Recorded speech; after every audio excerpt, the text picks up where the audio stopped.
Am I talking to Dr. Tatiana? I'm Tatiana Foroud. Yes, I am. Oh, yes. How are you? Good. How are you? Okay. I think we are being taped now, so we will proceed. I understand you're based at Indiana University? I am. I'm a geneticist there. Yes, I am. Right. Is John Gilman also with us? Yep, I'm here. Hi, John. How are you? Good. How are you doing? Okay. Let me just tell my Health Power audience that I'm talking this morning, so we're talking today with Dr. Tatiana Foroud, and who's a molecular geneticist, and with John Gilman, who discovered that he has a genetic mutation related to Parkinson's disease, or Parkinson's, and that the three of us are going to be talking about the Michael J. Fox Foundation for Parkinson's Research Global Clinical Study, which is also called the Parkinson's Progressive Markers Initiative, or for short, we can say the Parkinson's Clinical Study. Dr. Foroud, I assume this is the one major clinical study which is now going on for Parkinson's? It is one of the major studies. This is certainly one of the, I think it is probably the largest groundbreaking study focusing on genetic mutations and trying to use that as an avenue to develop new treatments for Parkinson's disease, which, as you know, is an incurable disease, and we have quite poor treatments. So it's the goal of the Michael J. Fox Foundation and Michael J. Fox himself to help us develop better treatments and what we really hope will be a cure. Right. Thank you. And let me just ask before I forget, because Health Power is Health Power for minorities. Is there any racial or ethnic difference in the incidence of Parkinson's among the races? So there isn't among the races, but the genes that we're talking about today, both LRRK2 and GBA, the frequency of mutations or changes in the DNA of those genes does differ in different populations. There's a higher frequency among individuals of Ashkenazi Jewish ancestry. Those would be individuals of Jewish ancestry from Eastern Europe, also individuals from Northern Africa, as well as individuals from a very small region of Spain called the Basque region. So there's very specific groups where the frequency of changes or mutations in these genes are found at higher frequency. Right, and I guess we don't know yet why that takes place in those particular groups.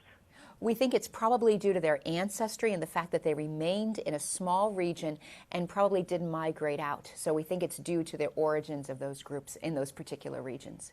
Okay, I'll go to John and then we'll come back to you. John, what led you to get genetic testing for Parkinson's? Well, I live an active lifestyle. I'm an avid runner. I do yoga and many other activities. And I thought that getting genetically tested would be a great way to just learn more about my health and learn more about my body. Did you have a family member with Parkinson's, or was it just a general health thing?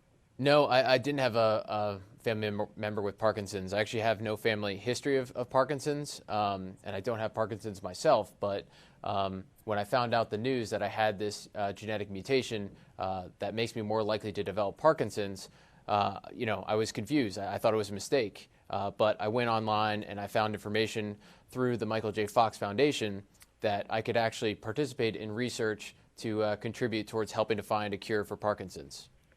I see. Okay.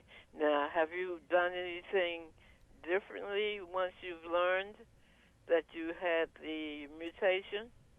No, I haven't really changed my day-to-day. I maintain an active lifestyle, running, etc. But you know what finding out this information has done is it's given me the opportunity to be involved with the study, to be involved with the movement for finding a cure for Parkinson's, and to really be involved with the Michael J. Fox Foundation as well. And all of that has been a really positive experience, and it's taken, learning this news about myself that was unexpected, and taking it and putting it into a really positive and great light. So even though you were sort of a fitness person before you took your genetic test, probably more of a health advocate? Well, I'm about the same, I should say. There's really nothing that I can be doing today to affect my chances for developing Parkinson's disease down the line. But what I can be doing is being involved with research and being involved with helping researchers like Dr. Foroud to help find these markers of what may indicate Parkinson's and what may not indicate Parkinson's. Right. Okay. That's essentially what I meant when I used the term advocate. You're now much more of an advocate for people getting involved in clinical studies, for example, or being involved in clinical trials, and being sure that people have an increased awareness about Parkinson's, for example. Yeah, that's exactly right. I mean, the unique thing about genetic testing is that everybody out there has the opportunity to contribute to research in their own unique way. It's based on their own genes, and for people to take the first step to get tested and to be able to contribute in a way that they only uniquely can is really special, and it's very meaningful. All right, Dr. Foroud, tell us, our audience, something more about the Michael J. Fox Foundation for Parkinson's clinical trial.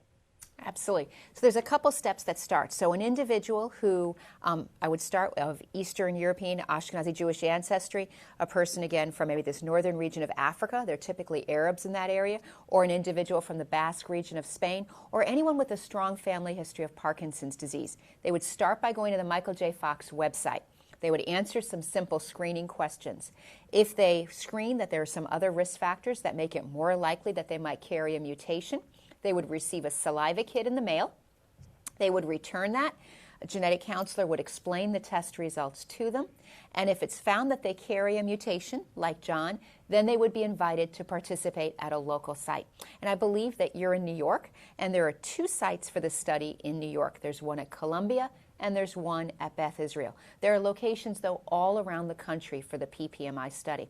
So the first step is... About how many locations? Within the United States, there's over 20 locations in the United States. I see, okay. So there would be opportunities. It can become a family study as well. So really the first step is to see if you qualify to be screened, to see if you might have a mutation. Again, it's pretty easy. Someone would just start at the Michael J. Fox website, which is called michaeljfox.org/genetics. And that's the place to start and learn more. Let's slow down and do that again. Everybody knows who Michael J. Fox is. Absolutely. So the first part of it we'll get. But after Michael J. Fox, let's get the rest of the web address. Absolutely. michaeljfox.org, /genetics. /genetics. I'm going to repeat that. It's michaeljfox.org/genetics. That's right. And that's a great source of information. Learn more about the study, have some questions answered, and see if you can qualify to have some genetic testing. And again, it's very simple. You can do that in your home. That's interesting. All right. And then, as you say, after the test, I guess the test materials are sent to you in the mail? Yes, you would receive a saliva kit in the mail, and it's quite simple. It's literally putting spit into a tube. That's our source of DNA. So it's quite simple. You can do that all in your home. There's no blood tests or anything that would need to be done. Okay, and then you send that back, I assume, to the Michael J. Fox Foundation? You actually would send it to me in Indiana University, but we will walk you through all that if someone qualifies for that part of the study. We'll provide all the materials, and it's free. I should make sure that I'm clear on that. There's no cost to do this. All the shipping of the sample is taken care of, and if you're eligible, if you're found to have a mutation, your participation at the site also has no cost. Okay, and the one place our audience needs to go, those who are listening or will be looking at our videotape, all they have to do if they're interested in participating in the study is the clinical study of the Michael J. Fox Foundation for Parkinson's, is to just go to michaeljfox.org/genetics, and from there they'll get all the information they want, and they'll also get all the help they want if they want to get tested. That's exactly right. Okay, well, I enjoyed talking to both of you. Is there anything else I should say to either of you before we wrap up? No, I think we've got it all, and we're all interested in finding a cure for Parkinson's disease. Of course, definitely so. And the work that, of course, Michael J. Fox does is outstanding, and so I'm pleased to have the opportunity to have Health Power participate in getting the word out, and pleased to meet both you and John. Thank you so much. Thank you for having us. All right. Have a good day. You too. You too. Bye-bye. Bye-bye.